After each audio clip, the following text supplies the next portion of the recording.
right, guys, we're back with another one, and today we got to talk about Charles Barkley and his comments on Inside the NBA, speaking on Ja Morant, and he's seemingly coming for JJ Redick's stance this morning. Now, one thing he said was particularly aimed at JJ Redick, where he was talking about open carry state. You know, that was JJ Redick's argument this morning, not arguing for Ja not to get punished, but the severity of it, because he didn't break any laws. You know, he was saying in the CBA, it's not black and white like that, what you get for what Ja's doing. So this is kind of uncharted territory. Well, Charles Barkley seemingly didn't like that, and this is what he had to say. First of all, I got to say something, man. We got some idiots, some fools, some jackasses on television that really just piss me off, talking about Ja should make a stand saying he didn't break any laws. He didn't do anything wrong. We're in a state where you can carry your gun. Those guys are just freaking idiots. And I only say freaking because y'all won't let me say what I want to say. We don't care for it. It pisses me off when I hear guys say that. Yo, man, when you're making $100 million a year to play sports, your life changes. There are certain rules and regulations you have to live by, plain and simple. You can't do stupid stuff. That's the trade-off. Now, if you want to do all that stuff and give all that money back, more power to you. You can make that stand. Say, you know what, I want to do what I want to do. I want to flash my gun and make videos and do things. Okay, that's fine. But you can't make money on the NBA doing this stuff. I just hope that he grows up and realizes, like, yo, man, first of all, you're not a thug. You're not a criminal. You're not a crook. You're a guy making $100 million a year to dribble a stupid, $200 million to dribble a stupid basketball.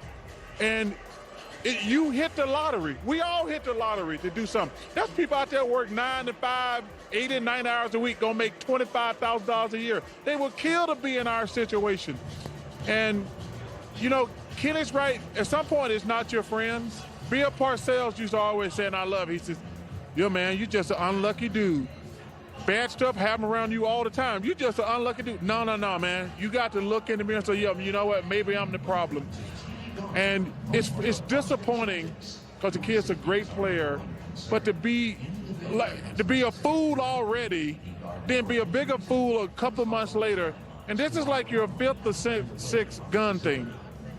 And like I say, hey, I'm a gun guy. But I don't understand why you're flashing it. My bodyguard teaches me, man, if you touch your gun, you better shoot somebody. It ain't for everybody to know you got. And he riding around with, I guess he think he would Antoine Fuqua and Steven Spielberg.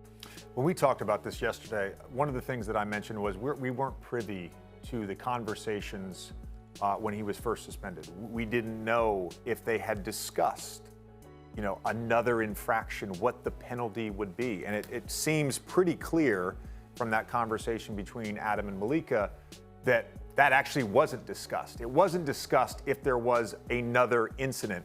And I'll say this again, you know, in both these gun-waving incidents on IG Live, there has been no law that's been broken, as far as we know. Colorado police investigated, no law was broken. Assuming this is in Tennessee, open carry allowed in that state, assuming he has a permit for whatever it may be, no law has been broken. The reason I bring that up, it is very clear in our CBA what happens if you fail a drug test for performance-enhancing drugs or a street drug, a narcotic. It's very clear. It's this amount of games. It's very clear if you get a certain amount of technicals or a certain amount of flagrants, how much you're going to be suspended. And so that's where I think a 40-game suspension, the precedence for that, for not breaking a law. Again, we can go into the backstory of the incident with the teenager, Ja's claiming self-defense, that the teenager threw the ball in his face. We can go into the incident at the mall when he yelled at his security guard.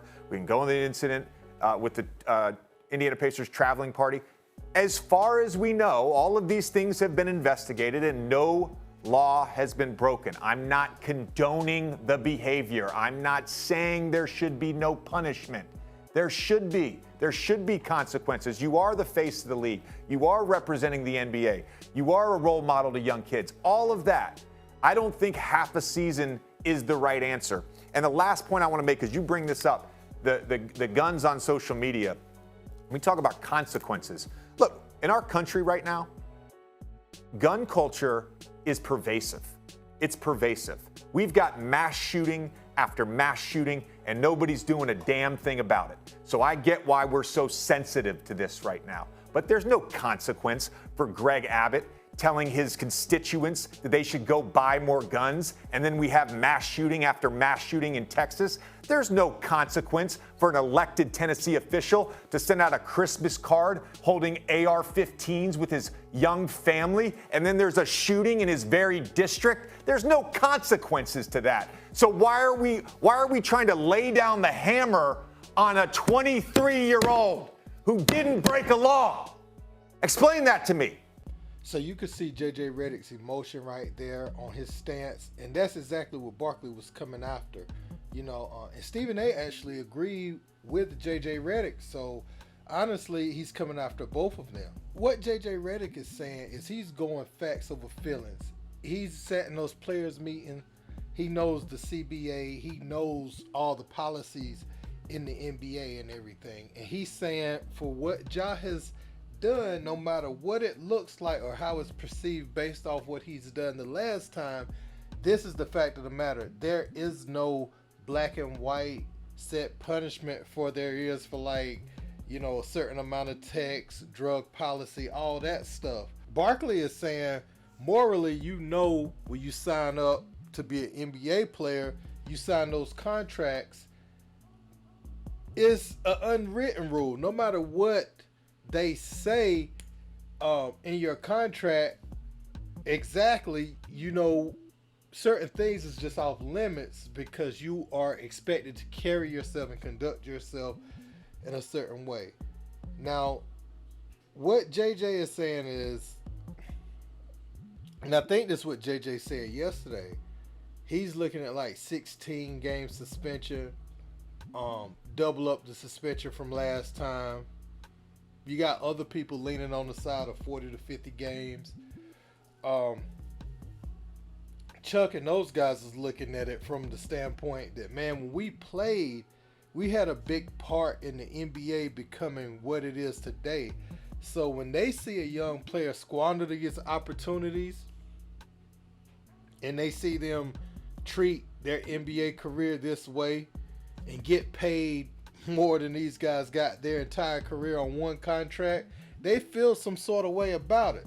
So I think that's where you seeing the pushback come from these men that help build the NBA. Now Barkley, he wasn't as big to the NBA as Jordan, Bird, Magic, but he played a pivotal part. He was on the dream team, the round mound of rebound.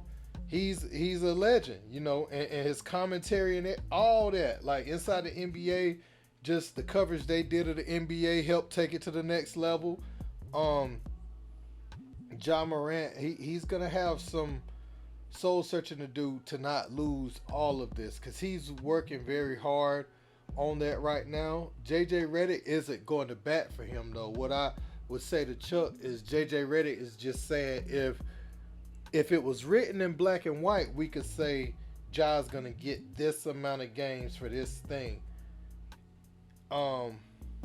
And let me contextualize that. JJ Redick was saying that from the standpoint Doggy was wanting him to come down hard. He said he didn't want to see Ja until January next year. So how many games is that? That's in the 40-something range, right?